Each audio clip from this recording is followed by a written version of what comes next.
So let's talk about another case, a case where things didn't go as well as we thought, right? So unfortunately, I have to disappoint you. I don't have many bad cases like that, because when you buy something for 10 or 20 cents on the dollar, all hell has to break loose for you to lose money on a deal. But we did manage to lose money on about 5 or 7 deals. And here's why we lost money. Because we stopped following our own process. We started believing our own press releases, and we started thinking that we're better than we actually were. And that's where we made the mistake. So our process works such that and I'll tell you the deal, but it's kind of important to have that little background information.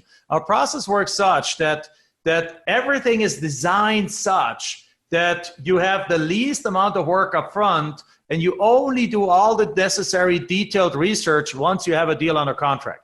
So if you send out 1,000 letters and you get 100 phone calls, we do almost no research on the $1,000 letters, basically just to identify a good county, right?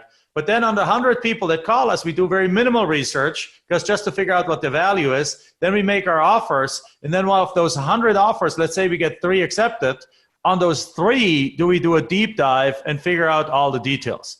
So here's what we did. We had experience in a certain area. We already bought dozens of properties. They all used to be like 1-acre properties worth like about $15,000. We made our $1,500 offer on these properties, got them under contract, sold them for $10,000, made $8,500 or $8,000, just live happily ever after. Deal after deal after deal in that area. So we went back in that area, and we got us just a little bit over in a different area, got a whole bunch of phone calls from properties.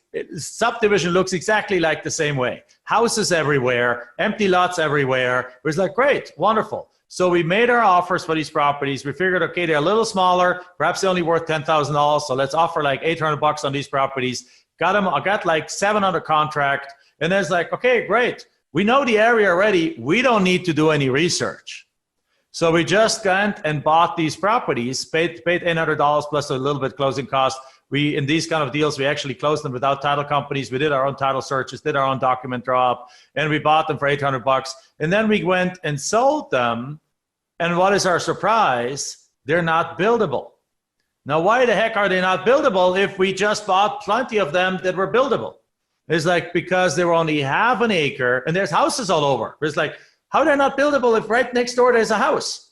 It's like, well, we skipped the research, and one of the steps that we do every single time, at the moment we get a property under contract, before we buy it, because our contract, always a very simple contract, it always gives you the right, it literally has written in there, the buyer, meaning us, has the right to back out of the contract, cancel the contract anytime for any reason. So we can always get out of our contracts. So plus we have no escrow deposit at stake. Our contracts have we don't put any escrow deposit down. So now we're in these deals for $800, and we thought we know the area so well that we skipped the research, because one of the steps that we always do is call the county planning and zoning and ask them, is this property